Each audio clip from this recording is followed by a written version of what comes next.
Again, it's just personal for me with this one.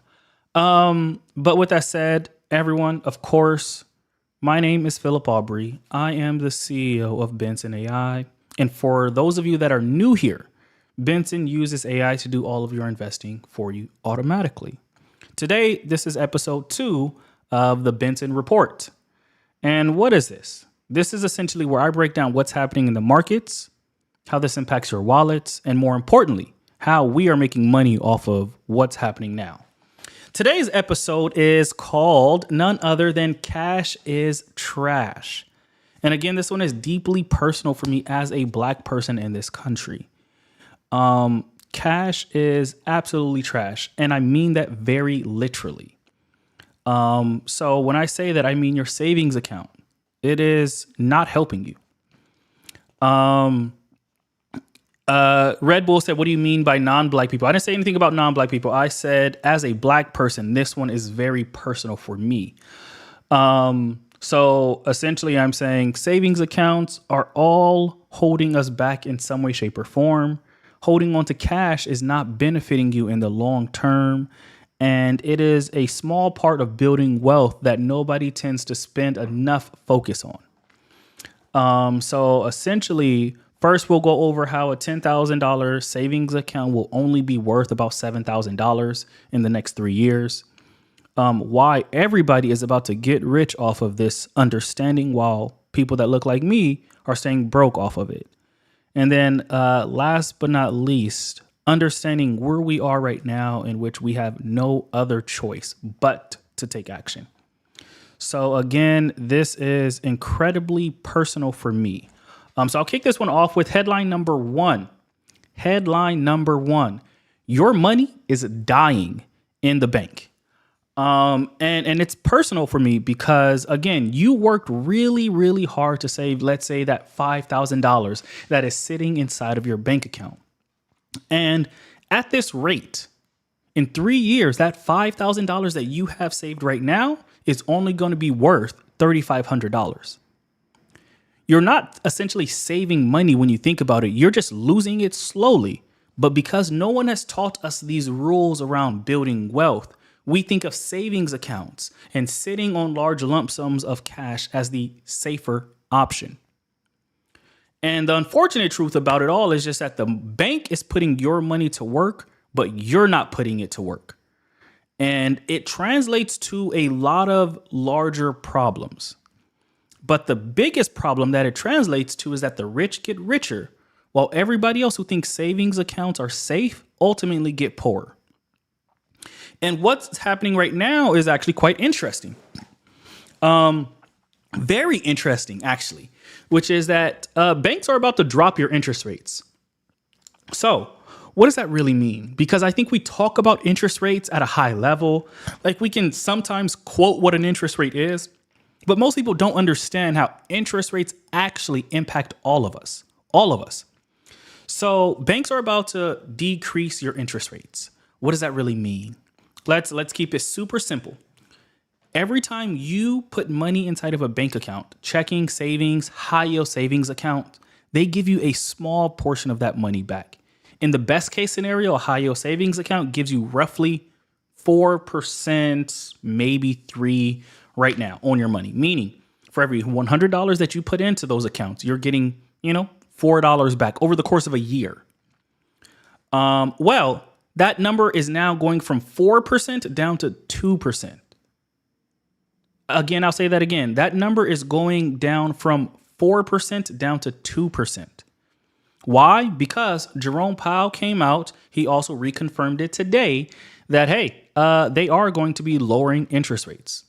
A lower interest rate means those banks are then required to pay you less for storing your money there. So again, the same thing that you have thought of as safe for our entire existence is now paying you basically half of what they are paying you a year, maybe 2 years ago. That interest rate that we are all so excited about going down actually negatively impacts your savings accounts. And think about this at a high level. Everything else is also getting expensive. Inflation is still high. Your rent, as an example, is going up basically 5% every year. Groceries are up like 20% in the last 2 years. Gas, utilities, insurance, all of them are all up. But your savings account, as of, well, I guess a few weeks ago, because we did drop it 25 basis points, but for sure, by the end of October, it's going to be even lower. And this actually impacts you directly. This is not one of those things where it's like, oh, it impacts the country and you can kind of sit on the sidelines hoping that you don't feel the pain. No, you feel the pain when you start recognizing that everything is more expensive, but yet your dollars are not going as far. Even the $10,000 or $5,000 that you have saved up, it does not feel like it is doing much for you. Because you know that as soon as you cash it out and go and buy something, as an example, those groceries that you were, that was a good one. That was a good one. I was explaining this to my mom because I'm like the first person in the family to go to college. I was explaining this to my mom around what this really means. And the example I gave her was like, you remember back when I was born and you could go to the grocery store with $100 and walk out with 50 things. I was born in 1994, y'all. So that was a while ago, about 30 years ago to the T. Back then, you could go into the grocery store with $100, walk out with maybe 50, 60 things. In 2023, that's 20 items that you're walking out with. In 2025, those same items, you're only going to be able to afford 16 of those items. In 2027, aka in 2 years, you're only going to be able to afford about 12 of those items. Again, you were originally able to afford 60 items with that same dollar amount. It is unfortunate. And more importantly, it impacts, excuse me, y'all. It impacts people that look like me. And it impacts, excuse me, y'all. It impacts black people. I'm not even gonna beat around the bush here when I say people that look like me. No, it impacts black people the most. And it impacts black people the most because we have been taught our entire lives that savings are the end all be all. That's funny, Roger. Roger said we got the same water bottle. This is my absolute favorite water bottle. I'm not sponsored or none, so I'm not about to show it. But that's dope, Roger. But yeah, it disproportionately impacts black people. And that is, again, because we have not been taught this game of investing. Instead, we have been taught our entire lives to save. Save. And it hurts us. Y'all, I'm over here dying, apparently. Crap. We trust banks more than we trust the stock market. And we do know that banks have a history of ripping us off. Someone else in the chat has said it impacts Indians and Spanish too. Rightfully so. I'm a black person, so I do know how we as black people have been taught. And again, we have been taught our entire lives that you need to save your money. And I have never met a person who saved their way into wealth. It does not happen. Under no circumstances are you able to save and get rich. $10,000 saved right now, in 5 years, it is still going to save $10,000. But fun fact, that $10,000 is going to have a lower buying power. There's a fun fact that I came across, which is in the year of 2025, the average wealth of a white family. Can anybody guess what the average wealth of a white family is in America in 2025? Facts. Cam said not so fun fact. Can anybody guess what the average net wealth of a white family in 2025? These numbers are all over. There's a lot of different reports. I'll throw it at you. The average net worth of a white family in 2025 is $285,000. So good guess, Cam's orders. 2 million is aggressive, but Coach's orders Good guess. Now, on the flip side, and again, I'm speaking as a black person. These are things that I care about. Again, what is the average net worth of a black family in 2025? And average is still being generous. We should be looking at medians, but medians are a bit harder to come across. If we know that white families are at an average of 285,000, wow, spot on, Mo, spot on. The average net worth of a black family in the United States in 2025 is $44,000. Again, a white family is about 285,000. A black family around $44,000. And that is because, again, we have not been taught these rules of building wealth. We have been taught that our job is to save for as long as possible. And it's been biting us in the butt and hurting us in the long term. Again, when we are watching what's happening right now, not even from like what's happening in the government, but just what's happening with money, the value of the dollar is going down, and we are sitting on the sidelines trying to hold on to every single dollar versus converting those dollars into assets. And now we are watching something happen where, again, we are about to see interest rates go down. Meaning those dollars that we have sitting in a bank right now in a high yield savings account. And again, I'm being generous. Most people don't have a high yield savings account. Only like little nerds have a high yield savings account. Most people don't know what a high yield savings account is compared to a normal savings account. Those high yield savings account, again, are giving us about 3, almost 4%. But again, by the end of October, we are looking at these numbers go down. Again, by the end of the year, we are looking at these interest rates to be somewhere around 2%. So all of that money that you have saved,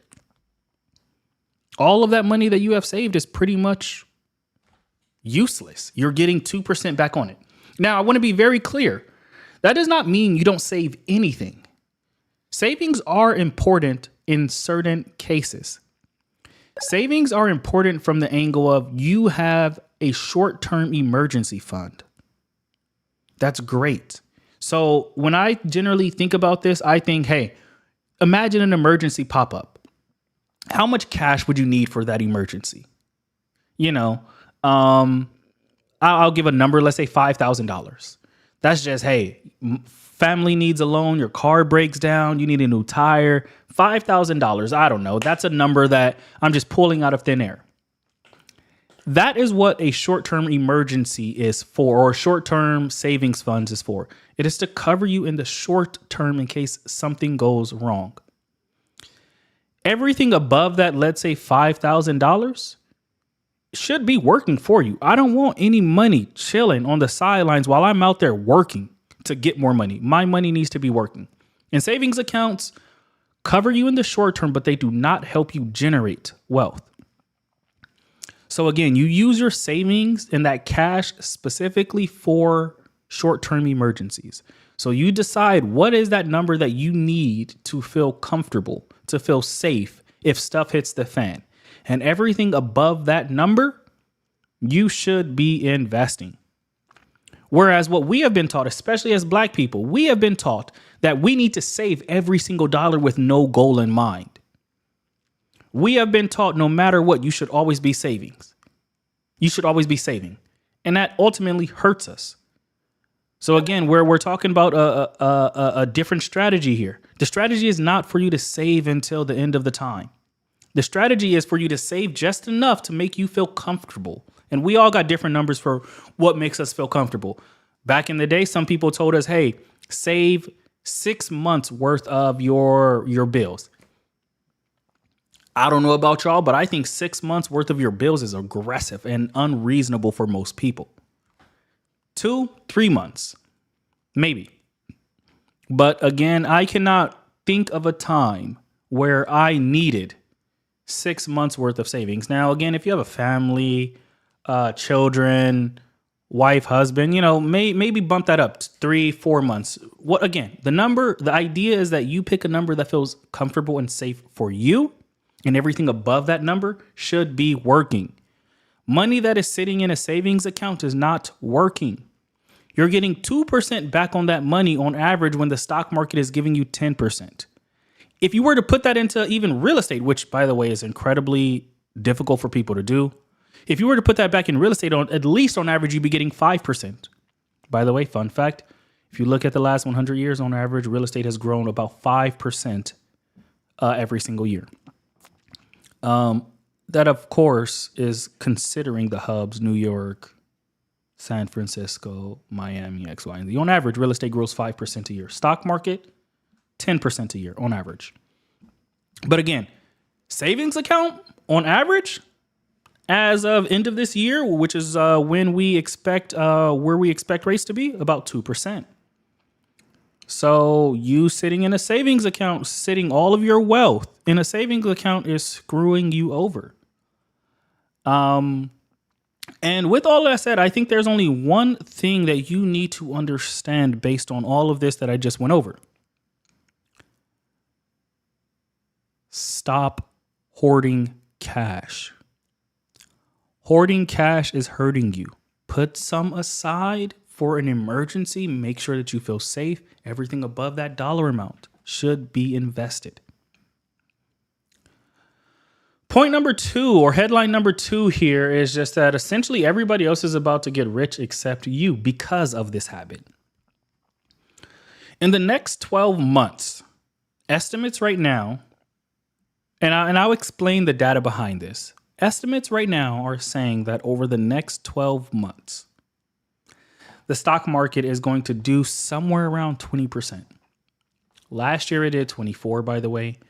Over the next 12 months, people are anticipating that somewhere around 20% is what the stock market is going to do. What that means is just that every $10,000 that you put into the stock market grows an additional $2,000, meaning you'll have $12,000. Instead, if you were to save that dollar amount, that $10,000 is going to grow only $200. So when we talk about, the rich getting richer, it's because their money is in the stock market, while our money is sitting in a savings account somewhere. So while their $10,000 grew $2,000 for a total of 12, our same $10,000 only grew by $200. And that's because it's been sitting inside of a savings account. And right now, the government, again, just made it incredibly clear that their goal is to make money cheaper. And when money is so cheap, stocks go up. They are inversely related. Cheap money means that, why don't I just go out and invest it? AKA the stock market goes up. When you look at the last 10 times this has happened since like 1980.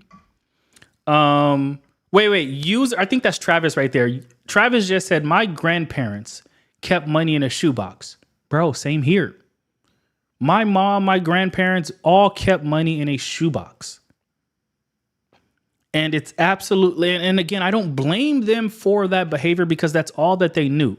But I'm saying in this age of us having all this information directly on TikTok or YouTube, X, Y, and Z, there is no excuse. You have to understand this money game. Otherwise, you are being screwed over. It was under the mattress. Heck, I know people who used to put money in the freezer. All of that is the exact same thing as putting it into a savings account. Jamal at 7:30. So I've been on for about 30 minutes. Again, HJR just said, my grandfather kept his money in the bank. That is still the equivalent of a shoebox. Is not growing at all. Nothing that is going to be reasonable to you, especially when inflation is about 4%.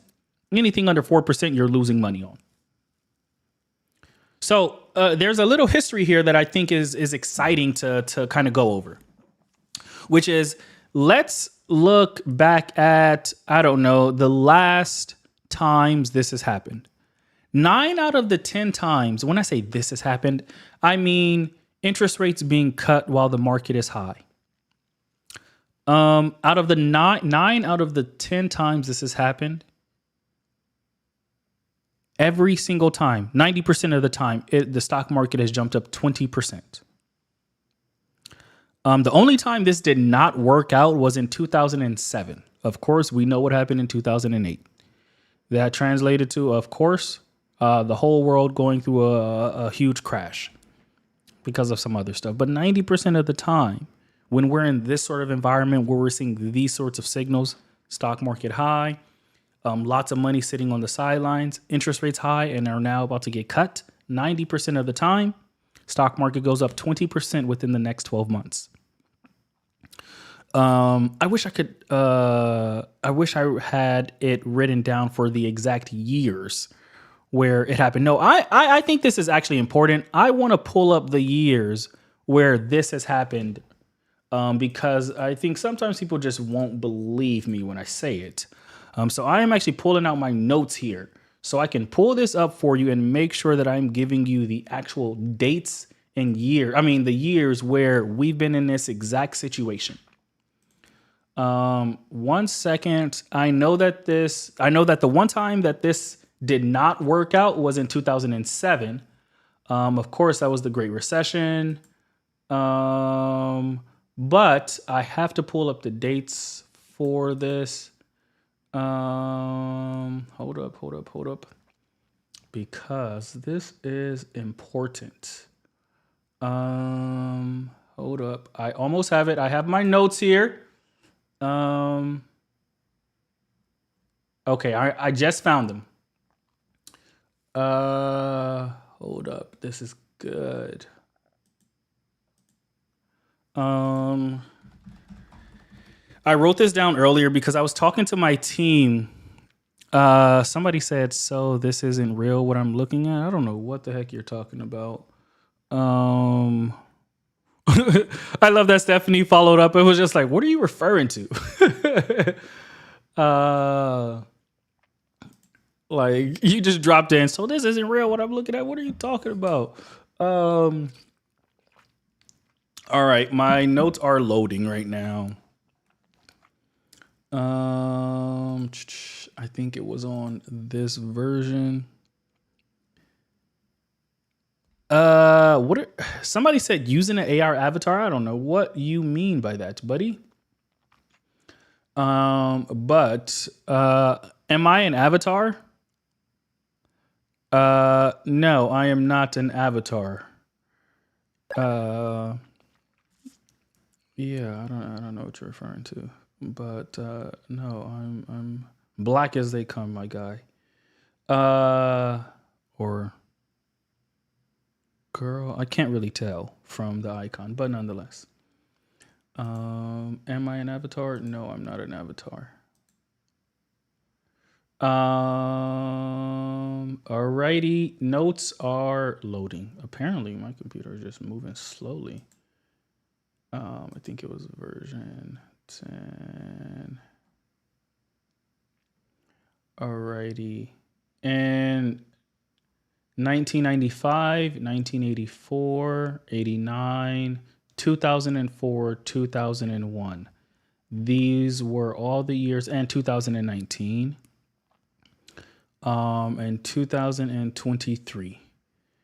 All of these years were years where we had rate cuts. That is funny. That is funny. All of these years we had rate cuts. And in the 12 months following those rate cuts, we saw the market jump up at least about 18%.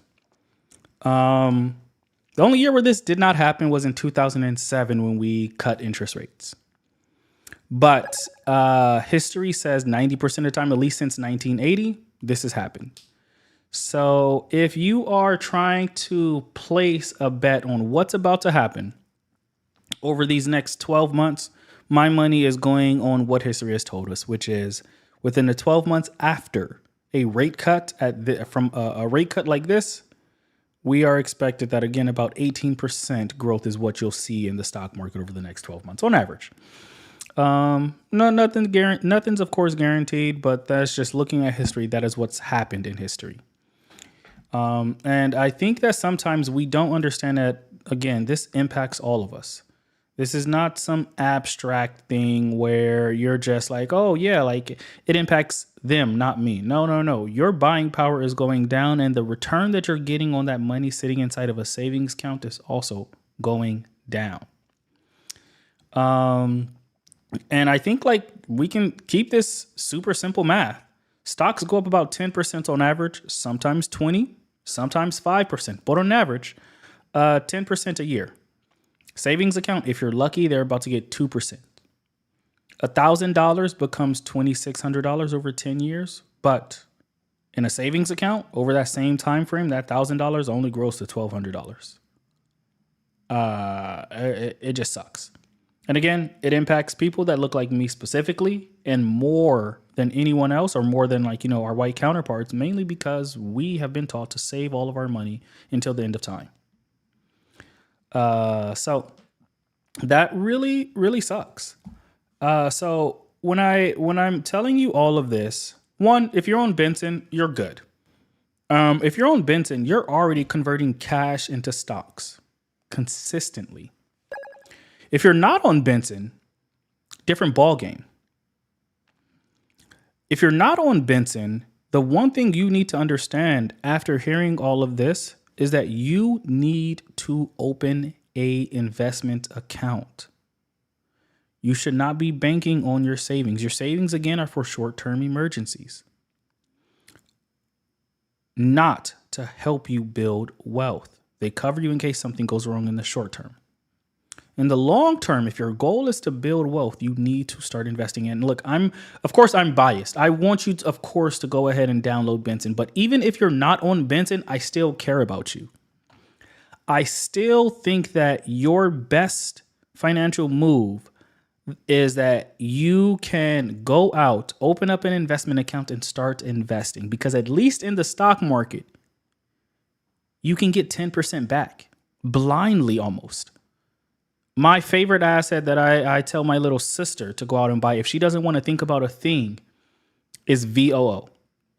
When we say that, for the last 100 years, it's given about 10% back, that's what we're referring to. The S&P 500, which is VOO. It's an ETF. You own the top 500 stocks in the United States all at once.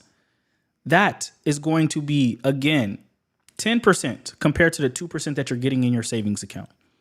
Your savings account are only for short-term emergencies. Set your investment account up to be automatic. Call it a day. That's it. That's really, really it. And there's like another thing. Oh, by the way, I've been ignoring the chat. I am so sorry. Somebody in the chat had a few questions. I should answer these. Somebody said, "What is Benson?" Benson is your AI investing app that does all of your investing for you automatically. We research thousands of stocks each month and show you our best 10. Once you approve the ones you like, we take care of the rest, buying and selling all automatically. There you go. What is Benson? Benson is our AI investing app. I am the CEO of Benson. There's no hiding behind that. I am the CEO of Benson. This here, what we're doing right now is called the Benson Report. This is just me coming on here, sharing information based on the data that we're seeing right now. But yeah, I hope that answers your question directly. I re-recorded that earlier today because I didn't like the audio on the last one as well. It was a lot lower. Pam and Stephanie, I know I did not play the commercial last time, but I just had to re-record it. I was just frustrated with how low my voice was compared to the actual music behind it. So I just had to do a quick little improvement of the recording. But yes, we had a few other questions in the chat that I absolutely skipped over. Thank you, Pam. We had a few questions in the chat that I absolutely skipped over. So sorry. Please ask them again. We only have one more headline that I need to go over.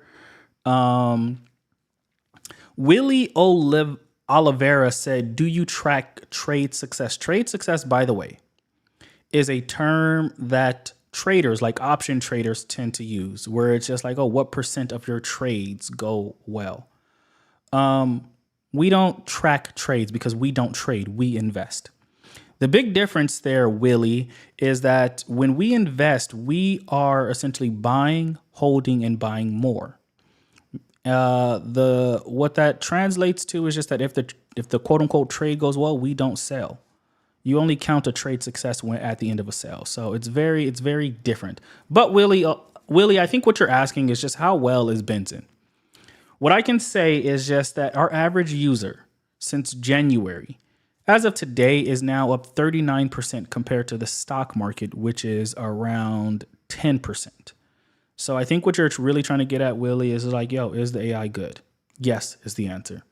It's way better than what a regular person is going to do on their own, and it's way better than what's been happening in the stock market as well. But there are people in the chat. You can ask them as well. Pam is one of those people. Suni is one of those people. Entourage is one of those people. It's quite a few people that actually use Benson that are in the chat. Stephanie just said one of her stocks is up 72%. So I think what you're asking is, do we do a good job? And the short answer is exactly what Stephanie just said. So how do you actually get started? It's actually simple. Go to your iPhone, type in Benson AI, download the app. Another cool thing is just that after you download the app, I will quite literally text you to see, yo, are you set up? Do you need help? X, Y, and Z. We are not on Android, so that is important to note. Thank you for throwing that out there, Parker. Yeah, I am sure I missed a few other questions. Let me know if I missed your question. Sorry about that. But yeah, Devil Dogs, thank you. Good to see you as well. We are only going to be on for another like 10 minutes or so. So I know for a fact we are not getting to 100,000 likes, but we can try. For those that don't know, 100,000 likes is the goal post. Right now, we're only at 26,000. So what I generally do when we get to 100,000 likes is I will share my personal stock of the day. What stock as of today am I most excited about and possibly even purchase today? But I only share that if we get to 100,000 likes. Mima said, any website? Yeah, it's called meetbenson.com. But yeah, just Meet Benson is the website. But if you're trying to get going, the better thing is just to go ahead and download the app. But of course, there's a website there. And welcome to I Am Dex. Welcome to the chat, yo. This is, again, we just chop it up, talk about what's happening in the market, ask questions. Mr. Brody, good to see you. I called you, Mr. Brody. You didn't answer. But Mr. Brody, hope you're all well. Had a few questions about something I saw with your account that you did. Nothing concerning, I'll say that. But there is something, one more headline here that we got to go over. Headline number 3, it's called "You Have No Other Choice." There is a tsunami coming our way. There's a tsunami coming our way right now, and that tsunami is valued at roughly $6 trillion. $6 trillion with a T. And in the finance world, it's called TINA. There is no, TINA, T-I-N-A. There is no other. Oh, crap. I'm blanking on the acronym. There is no alternative. There we go. TINA is the acronym. There is no alternative to stock market right now. It's a term to describe when a lot of money has been sitting on the sidelines. As of today, about $6 trillion is sitting on the sidelines inside of savings accounts. As soon as this interest rate cut happens, that $6 trillion is going to start flooding towards the stock market. What does that mean? Why is that important to you? When $6 trillion gets off of the sidelines and jumps into the game, that means the stock market goes even higher. Not even including, the fact that interest rates make the stock market go up. But in addition to that, we are about to watch about $6 trillion go directly into the stock market. And when it does, the price of these stocks are going to shoot up even more. It's a double whammy. We are talking about interest rates going down, which causes the stock market to go up. But in addition to that, about $6 trillion going into the stock market. And right now, that $6 trillion, by the way, is at an all-time high. That $6 trillion is in the form of money market funds, which is, for lack of better words, an alternative to savings accounts right now. Pretty much risk-free assets that people hold on to. Pretty much risk-free. And those money market funds are about to be liquidated and pushed directly into the stock market. Now, it is going to happen as soon as we see these interest rates continue to get dropped down. Again, for the rest of the year, we're looking at this happening about 2 more times before the end of the year. And if it's not clicking for you just yet, it all goes back to your dollars being worth less and the stock market being higher. I'll say that again, your dollar's worth less, stock market being higher. And again, it's about $6 trillion that is sitting on the sidelines. Right now, that's about to get pumped into the market. So for regular people out there, Tina, that's a good question, Jamal. Tina, Tina is there is no alternative. And we're referring to there is no alternative to the stock market. When is it supposed to hit? Every single time that the feds reduce interest rates, you are going to see a portion of that $6 trillion get flooded into the market. And that's because large institutions that have, for lack of better words, savings accounts, which are in the form of money market funds, are going to liquidate it and say, our money is better suited going into the stock market because 2% back on our money is nothing. So they're going to say, cool, give me my, $2 million that I have in my savings account. I need to go now put this into my investment account. So that is ultimately what all of these institutions that have these savings accounts are about to start doing. So does that answer the question? Jamal, let me know.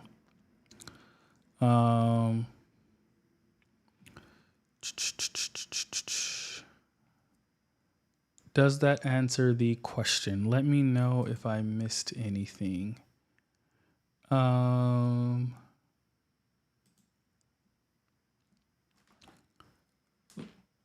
I think I gotcha, Jamal.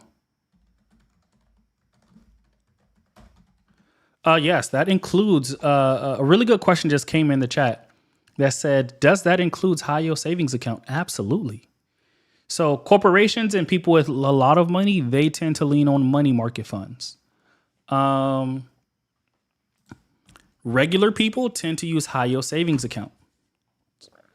So this absolutely includes high yield savings account. The interest rate that you get on your high yield savings account is about to be somewhere right now. It's about to be like 3.85 if you're lucky.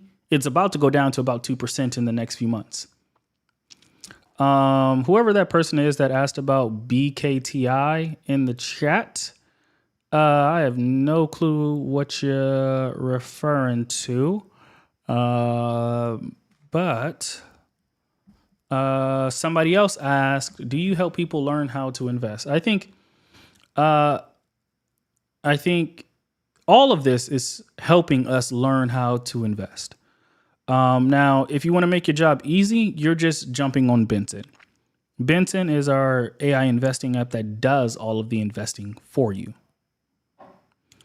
But am I going to sit down and give you a course? Absolutely not. I don't do courses. Inside of Benson, you can talk to the agent, the AI agent that will answer questions, explain stuff to you, stuff like that. But am I about to sit down and do a course? Absolutely not. I don't think courses are helpful. I think, just put you into doing the best stuff possible. And one of those things is getting on Benson. Somebody said, yeah. Somebody said, bro, you made me money in November 2024. I bought Palantir and AppLovin. I'm glad that you took us up on it. I share some of my favorite stocks often.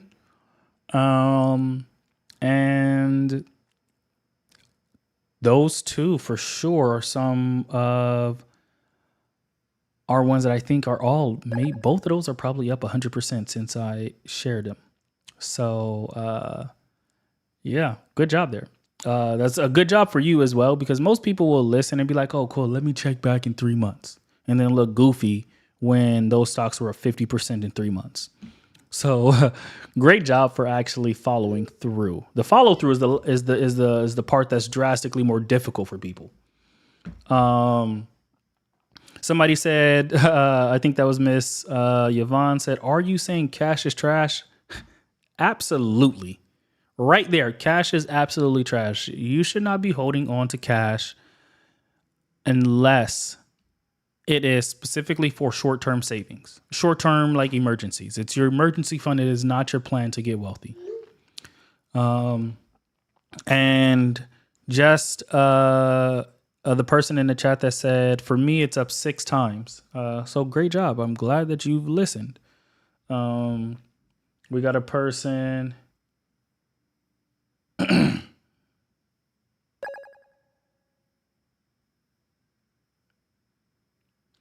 Ooh, somebody just texted me and said that it is glitching.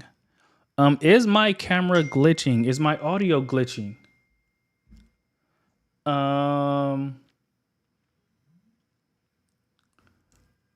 Is my Jalen Burrows said yes. Courtney said no. Kimberly Giraffe said no.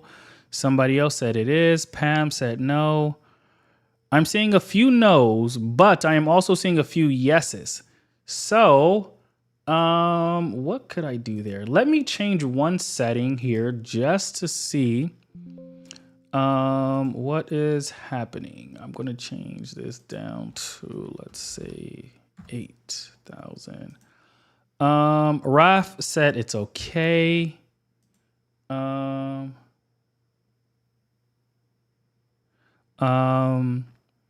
Jamal said it is better. I got 2 text messages for my audio not being the best or whatnot. But I'm hoping that it's better now. Miss Culpepper just said no. We not glitching. There we go. Thank you. Okay, it's doing better now. We got a few more minutes before I jump off, so why don't we just jump into Q&A, y'all? Hit me with questions. I said a lot here. With the most important thing, that sitting on cash right now is not about to help you. In fact, it's about to screw you over. Your savings accounts are about to start paying you less.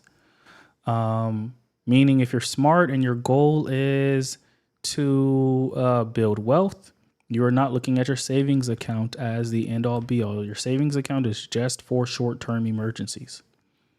Smart people are moving their money towards assets that are growing. And history shows us right now that in this sort of setup that we're looking at right now, we are expecting the stock market to be growing a lot more than everything else.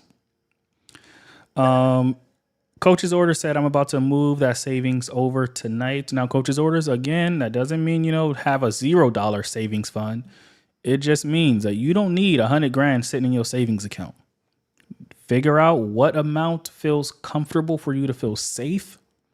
Every dollar amount above that, you should be investing. There was a question that popped in the chat that said, yo, is the government still shut down? Yes, it is. And right now we are approaching my original prediction.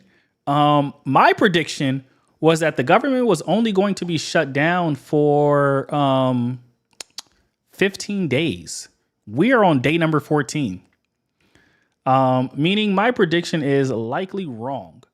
Well, it is wrong because I have looked at the markets again, and now people are anticipating that it is going to be roughly 31 days, making it the second longest government shutdown. The first longest shutdown, fun fact, was under Trump's last administration. So yeah, Roger said saved around 15,000. Um, other than Benson being at 300 weekly, what can I do? You can still have Benson invest more, Roger. Um, I can update that amount for you to be a dollar amount that feels a bit more appropriate for you. Just shoot me a text, tell me to update it, or ask me to update it, and that's about it. But yeah, that cap is just to prevent people from doing silly things. Some people come in like, I got $1,000, throw it all into market today, and let's just see how it goes. I'm like, no, no, no, this ain't the casino. We ain't gonna do that. Miss Yvonne said, if your weekly budget is, let's say, $100, and you say, and let's say you had $1,000, what would Benson do? Benson would do exactly what it's been doing. If you set your weekly budget to $100, Benson is not going to invest a dollar more than $100. So your budget tells Benson how much you are comfortable allowing it to invest. That is something that people struggle with, but like, let's think about the alternative here. You threw $1,000 into your brokerage account. Benson just decides that you want that full $1,000 invested. For most people, that's going to be concerning because you didn't give Benson permission to invest $1,000. So we are not just going to invest more money just because we see that you have more money. You have to allow Benson to do that. And that is where your weekly budget comes into play. Your weekly budget is you saying, Benson, you are allowed to invest this amount every week. But yeah, some people will be like, oh my God, the AI is stealing money, scaring me. No, it ain't working. We don't got time for that. We don't got time for that. So again, your budget allows you to say, Benson, you're allowed to invest this amount every week.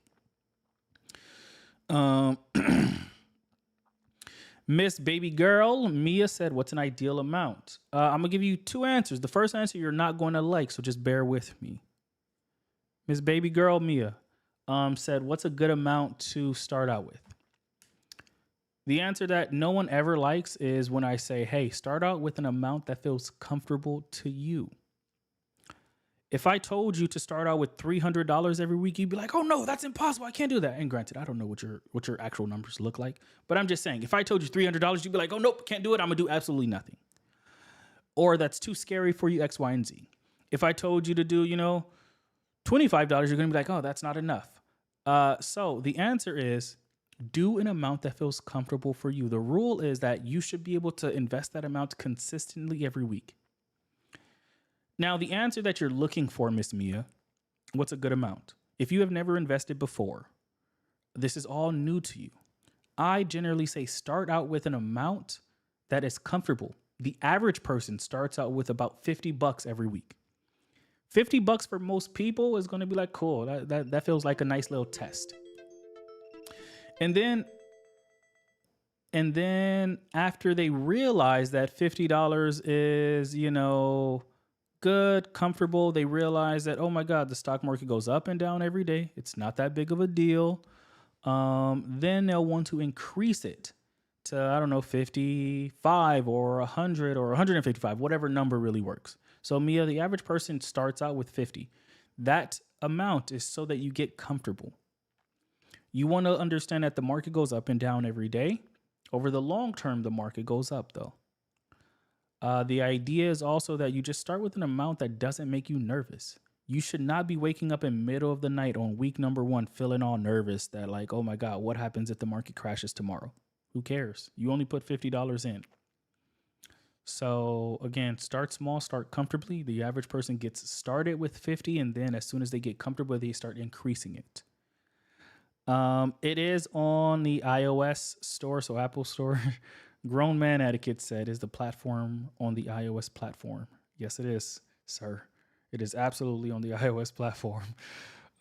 Your handle really matches the way you type out. You said, is it on the iOS platform. Yes, it is. Go straight to the App Store, download Benson AI. What other questions do we have in the chat that I may have missed?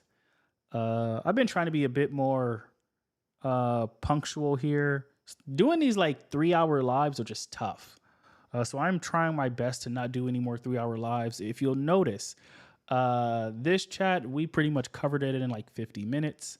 A lot less for me to cover, but the most important thing, again, was driven home. We got a question from Denisha. Denisha, are you here? You're somebody. I can't tell if that's Travis. You're really great, Philip, and Benson rocks the investment world. I appreciate you. Okay, Denisha, can I read your question out loud?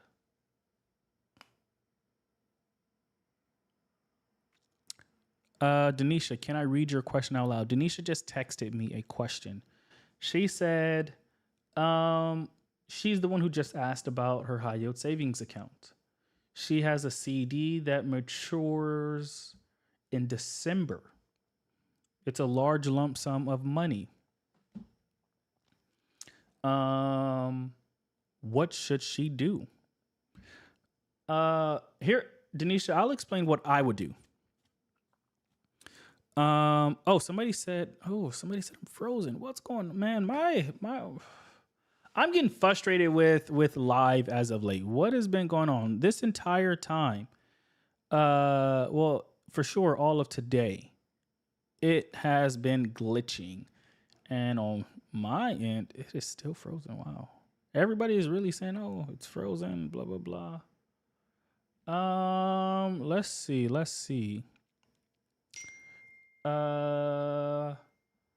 I cannot tell why.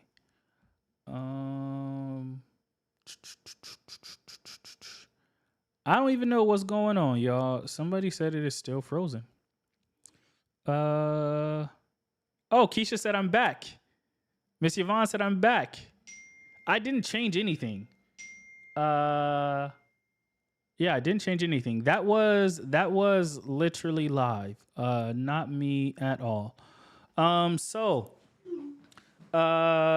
Denisha asked a question. She said, "Hey, I have a CD.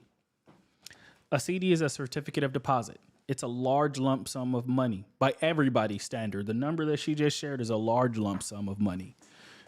She said, "Hey, I have a large lump sum of money that matures in December, aka in just like 2 months. What should she do with it when she gets that, large lump sum of money back?" Miss Denisha, what I will say is exactly what we just went over. Of that large lump sum, you need to put a portion of it to work for you. If I am in your shoes, I am saying, hey, how much do I really need to feel comfortable in case something goes wrong? Miss Denisha, is it okay for me to say that number out loud? Is it okay for me to say the number out loud? Because when we talk numbers, it's going to be a lot easier to break this stuff down. Miss Denisha is getting $100,000 in December. She said, she doesn't know what to do with it. Miss Denisha, if I'm in your shoes, I'm doing some simple stuff here. Number one is I'm deciding what makes me feel comfortable. Let's say, hey, if I don't know how old you are, Miss Denisha, so I'll speak for myself here. For me, something that would make me feel comfortable is like, cool, if something hit the fan, I want to have, let's say, $20,000 I can access at any point in time. Keep in mind, $100,000 is the total amount. So I'm going to say, $20,000 is something that makes me feel comfortable. Meaning if my mom needed a loan, my car broke down, some major expense, whatever, that $20,000 would take care of it. Full transparency, I have never in life needed $20,000 at one point in time, ever. But of course, as you get older, having some money liquid and easy to access is important for you. So first, again, decide what that number is for you. For me, it's let's say 20,000. Then after that, Ms. Denisha, you have about $80,000 left. The worst thing you could do is say, hey, I'm going to do nothing with it. I'm going to put it in a savings account. The best thing that you can do, or one of the things that I would be doing for sure, is saying, cool, let me slowly start putting this into the market. And I'm going to start putting it into the market again because the stock market is how you get a better return on your money.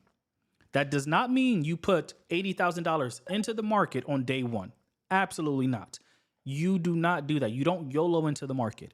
Say, for example, you're like, cool, that $80,000 is going to be invested over the course of, let's say, 10 months. I'm only saying 10 months because that's easy to do math with. So that would mean for you, you'd say, hey, that $80,000 I'm going to invest over the course of 10 months. Because over the course of that 10 months, you're going to see the market go up and down, up and down, up and down. And sometimes when it's down, you're going to still be investing. And it's going to work in your favor because you just bought everything while it was cheap. So that is what I would be doing if I'm in your situation. I'm keeping, 20% of it to say, hey, I want to have that in case anything goes wrong. The rest of it, I'm putting to work.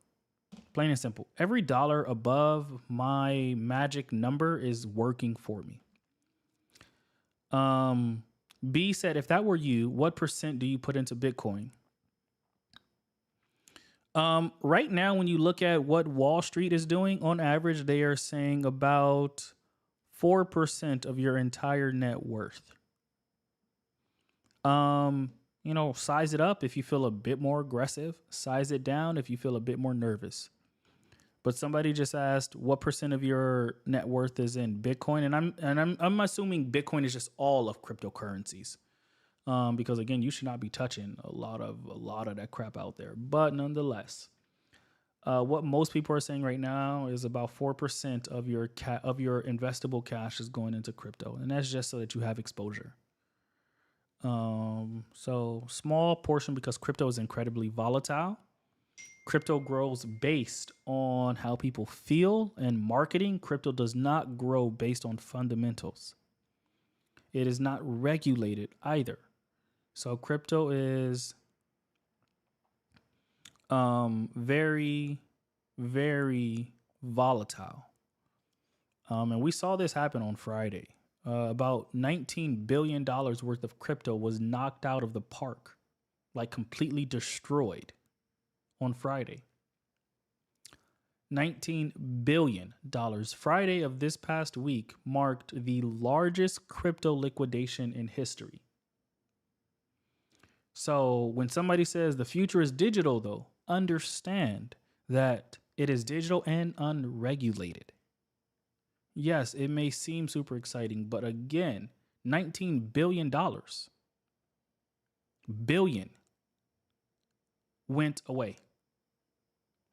When it's regulated, we don't know when it'll be regulated or if it will ever be regulated. For sure, it's really impossible to regulate the same way as the stock market. So the idea is that you just want to be safe. I'm not saying don't touch Bitcoin because, again, I own Bitcoin and I own quite a lot of Bitcoin, but it is for sure not 20, 30% of my net worth. So, be mindful that it is volatile, and what happened on Friday will continue to happen because it is unregulated. Stephanie said she's also in the same situation as Denisha, in which she's getting a large lump sum of money. Yeah. So what other questions do we have? Any other questions before I break? I've been on for an hour, y'all. I will be back on Thursday, but I will take a few more questions while I am here.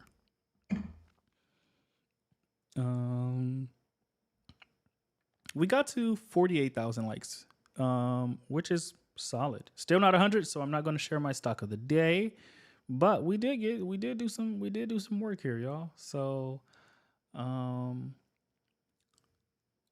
Thursday, it'll be another test run at this. By the way, This is my second YouTube video. So all of this is being recorded for YouTube, and I am just testing out how do I build a workflow to get this stuff out on YouTube quickly. YouTube is, of course, starting from brand scratch new.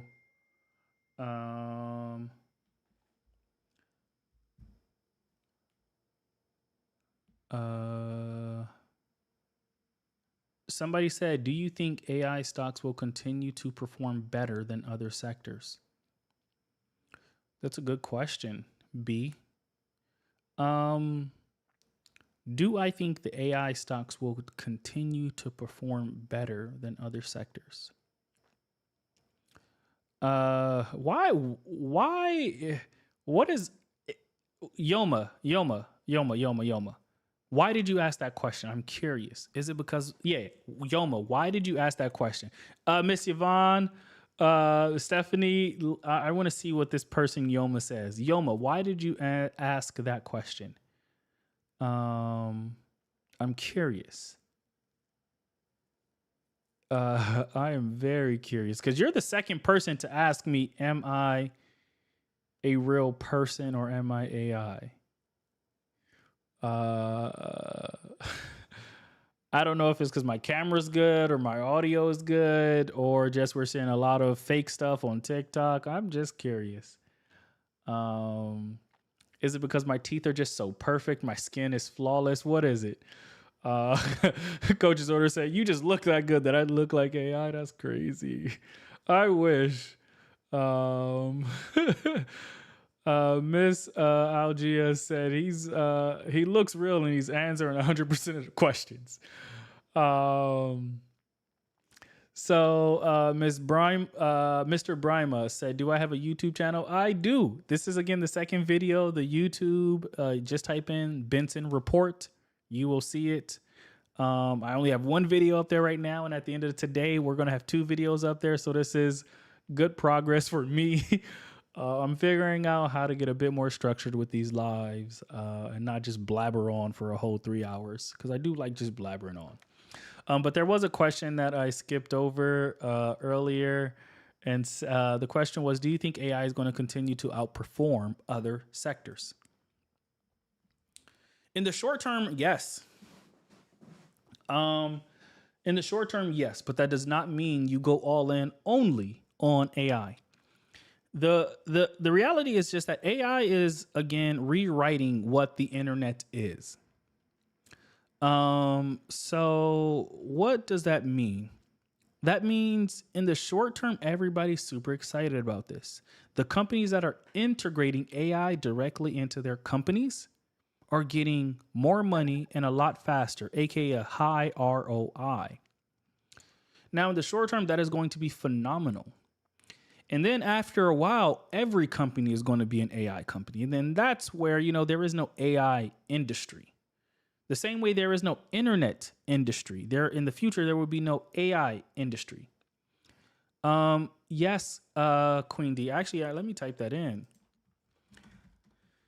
So if you are on YouTube, you can please actually go ahead and subscribe, y'all. This is my first ask there. The YouTube is just called Benson Report. I may even be saying it wrong, but let me just go and double check. Let me double check. Y'all know, again, this is my second video, so I have really not gotten all this stuff memorized yet. I don't think I've posted anywhere about yep, it is called Benson Report. That's it. Benson Report. I have not said anywhere out loud that I have a YouTube channel yet. I'm still over here tweaking, experimenting. I had a meltdown last week. I'm not even gonna lie to you. I had a meltdown last week because I was struggling with trying to figure out how do I get my YouTube live working to make sure the quality is actually good. I had a meltdown because when I looked at it on my computer, it was all blurry. I was just like, bro, that was 2.5 hours of me talking. And it was all blurry. And keep in mind, my audio or my video here on live is good. This is a new lens. It's really good. It got a little like blur in the background. Like you could barely read that sign right there. But when I looked at it on my computer, it looked like I recorded it on a Nokia from 2002. And I was just so frustrated. That happened, by the way, on Thursday. I pretty much had a meltdown. I was so frustrated. But with that said, progress is progress. My only goal now is to get 100 YouTube videos out. And every single YouTube video, I'm going to learn one more thing about, how do I make the YouTube audio better? How do I have better thumbnails and all these other things? But I had a whole little meltdown on Thursday, y'all. So this is a big deal for me. If you are here, if you are a part of Benson family, please go ahead and subscribe to the YouTube as well. So somebody just said Plyork. That person is named Plyork. Said, based on your TikTok, you shared Micron. This person bought it at $99. Today it's at $187. So one, good job for actually, taking some of these ideas and running with it. I am very proud of you because again, some people hear all this information that I just throw out there and they do nothing with it. Plyork said, when do I sell? I don't sell stuff. I buy and hold for 5-10 years. Selling is a loser's game. Unless sitting on $500,000, $1 million or something, selling, it's probably just not worth it. Your goal should be to acquire growing assets. And that's most of us, by the way. Most of us should be focused on appreciating assets. If you bought Micron when I shared it, you should be happy that it is up. But what's the point of selling? Unless you got $200,000-$300,000 behind Micron, an extra $200-$300 is not going to make your life any better. I'm glad that you made your Micron is up, but I'm still holding on to Micron. I'm going to sell Micron when Micron comes out and say, hey, based on our data, we don't think we can grow anymore. That's when I'm getting out of Micron. I'm not getting out of Micron just because I'm up 80% with it. So yeah. But that's my take. You sell it whenever you want to. But again, when I buy a stock, I hold for at least 5 years. I don't care about a stock jumping up 80%. I have stocks that are up over this year alone. I have stocks that are up over 200, 300%. And that's because I don't care about, selling just because it's up. Keisha, thank you for saying that. Y'all know we're always going back and forth with a TikTok ban. Apparently that's not happening anymore, but nonetheless, I am on YouTube now. If you go to YouTube and type in Benson Report, you are going to start seeing history of all of these TikTok lives. I have one video up there right now, which is based on last Tuesday's conversation. We did share the stock of the day last Tuesday as well. So if you missed that chat, you can just go straight to YouTube and watch it. It is under Benson Report. And subscribe.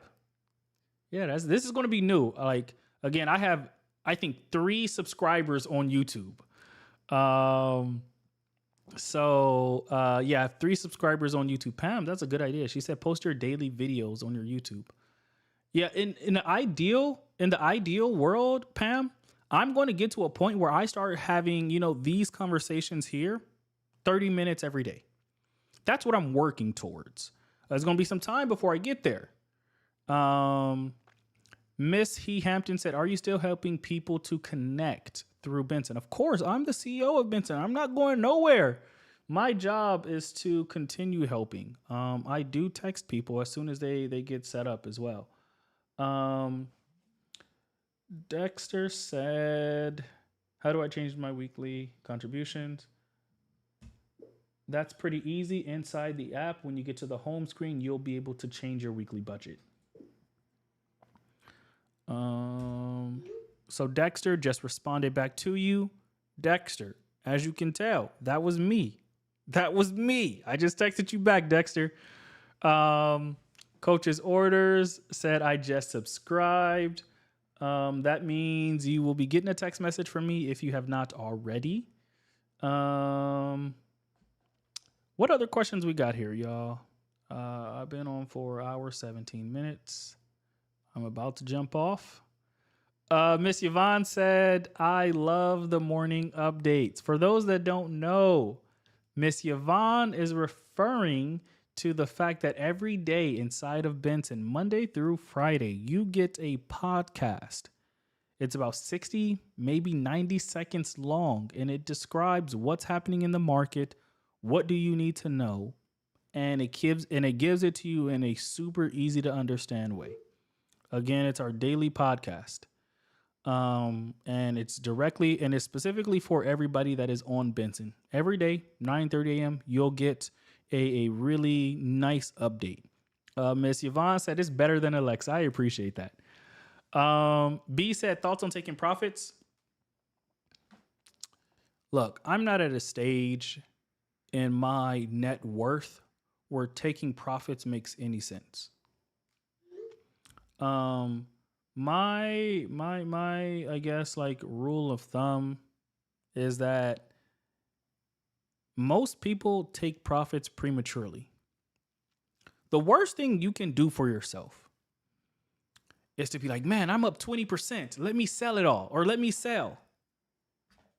You're going to get that little money back. What you going to do with it?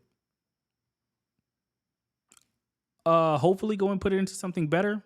Let's be honest. We don't find great stocks often. As in, regular people do not find great stocks often. So what's the point of, taking profit? Your goal should be to get as much money behind your best stocks as possible.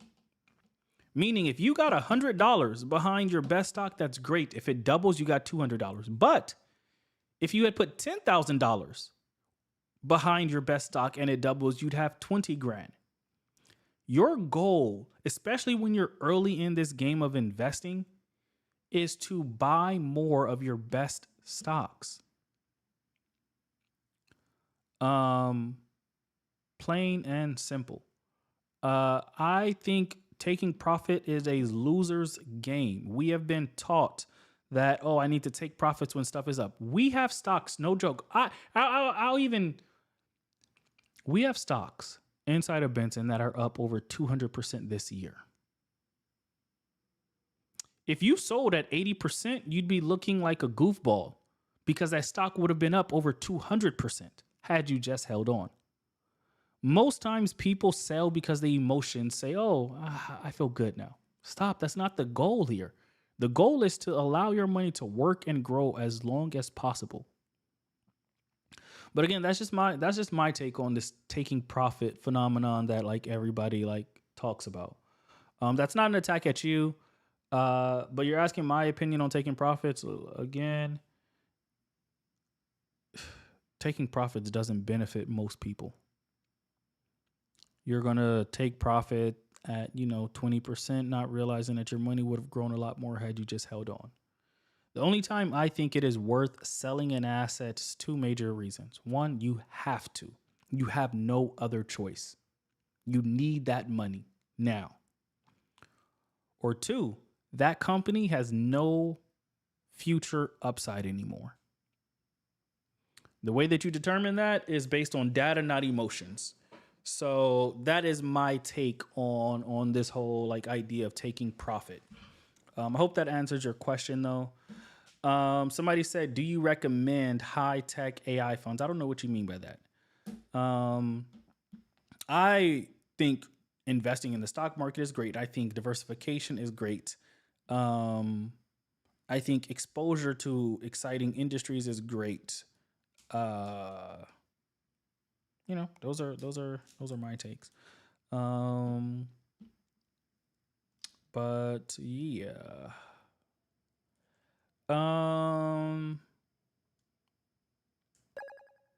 Cash today, worth more tomorrow. Always take profits. Sure deal, buddy. Sure deal. I can guarantee you that you will be broke before I am. What do I think about mutual funds? That's a really good question, Dex. So mutual funds are the equivalent of ETFs. Most people don't know the difference between a mutual fund and an ETF. ETFs are passively managed, meaning there is no person or entity behind it that is saying buy this, sell that. They're just a bucket and they get automatically rebalanced based on a formula. Plain and simple. Mutual funds are actively managed. My thought on mutual funds is that ETFs, aka exchange traded funds, are always going to be better. Mutual funds are okay. They generally have a higher expense ratio and lower returns when compared to an ETF. So, most people think of them as exactly the same, mutual funds and ETFs. But in reality, they're not. They're slightly different. Only nerds are going to really nerd out about this and understand the difference, but the one thing you need to walk away from understanding is just that ETFs are always going to be better than mutual funds. Both are better than nothing, though. Doing nothing is the worst thing you could do. Both are going to be better than that. But of the two, they are very similar. Most people don't understand the distinction. That's okay. ETFs are better, in my opinion. I don't really own, you have to own, mutual funds when you have a 401k. But ETFs are better. They have a lower expense ratio and generally better performance. So that is my thought there. Somebody said, what is your thought on investing in government treasuries? Sure. It's government treasuries make sense because you don't pay state and local taxes on it, which is good. I think that's more relevant for people when they have a lot of money, meaning I don't think that's as relevant for most people. Unless you just have a bunch of assets, I don't think it's as relevant for you. But, government treasuries are also going to have lower return profiles, meaning the stock market is, again, about 10% every year. Government treasury is now about to be somewhere around 2 or 3%. So it's not, it's not going to be something that is lucrative or very lucrative for you. But government treasuries are fine. I just think they are more relevant for people that have a lot of money. But they do help out with, taxes. And that's just because government treasuries, they only pay federal taxes. They do not pay state and local taxes, which is cool. But yeah, you still got to pay your federal taxes on those. Queen D said, never mind. Yeah, I don't think people understand the risk profile of it, which is very low risk, but also very, very low returns. Those returns are directly pegged to the interest rates. And as we know, interest rates are going down. So your returns are also going down on government treasuries. Carl Williams said, how often do I go live? I go live Tuesdays and Thursdays at roughly 7:30 p.m. I'm hoping that I get into this process of being able to do it better, faster, more efficiently. But yeah. And for those that don't know, I am the CEO of Benson AI. We use AI to do all of your investing for you pretty much automatically. And this is episode 2 of the Benson Report, where I kind of go over what's happening in the market, what this means for you, and how we're making money off of it. And with that said, I am going to shut it down now. But first, I have one tradition that I'm going to stick to, which is I love saying good night to every single person in the chat. Zion Sam said, is it an app? Yes, it is. The name of the app is Benson AI. So if you're on an iPhone, go ahead and download it if you just want AI to be doing your investing for you. But with that said, my tradition before logging off is actually saying good night to every single person in the chat. And I do that because every single person here has contributed to, other people learning and feeling comfortable. But also it's just like I get to catch up with family every Tuesday and Thursday. So it's really nice for me. So with that said, Before I go, I'll give a quick overview of what Benson is, and then I'm going to run down the list and say good night to every single person here in the chat. But first, Benson is your AI investing app that does all of your investing for you automatically. We research thousands of stocks each month and show you our best 10. Once you approve the ones you like, we take care of the rest, buying and selling all automatically. So with that said, I'm about to log off, y'all. So Stephanie, good night. Pam, good night. Coach's orders, good night. Queen Dee, good night. Entourage, good night. Miss Yvonne, good night. Kimberly, good night. Kane, stop. Dex, good night. Jamal, good night. Plyork, good night. Courtney, good night. Mima, good night. Miss E. Hampton, good night. La Toussaint, good night. William Ryan, good night. Soon Konami. Ooh, I know I butchered that name. Soon Konami London, good night. VM63490, good night. King Heffy, good night. William WT, good night. Nash Howard, good night. Carl Williams, good night. With the Business, 10, good night. Mr. B, good night. Torizzler, good night. Catherine, good night. Mercy Digital, good night. Avius, 805, good night. Roxanne Brown, good night. Fred King, good night. Dion, good night. Mama Afia, good night. Kizzy, good night. Jason Phillip, good night. Okoji, good night. User 4806319, good night. Aeonsoft, good night. Blue Blood, good night. Big Busy. That's funny. Big Busy, good night. Renate, good night. Text me tacos and burritos, good night. Oh, that's just a hodgepodge of letters. User 218, good night. Michael Signature, good night. KB Connected, good night. Greg B, good night. Constance, good night. Swasham, good night. Sivia, good night. Sean Hardison, good night. Wango, good night. Elizabeth Blake, good night. Denny, good night. Sam, good night. Beautiful, good night. Jor Wonder Why, good night. Kiddis, good night. Greg Stafford, good night. I Am Wealth, good night. Valerie, good night.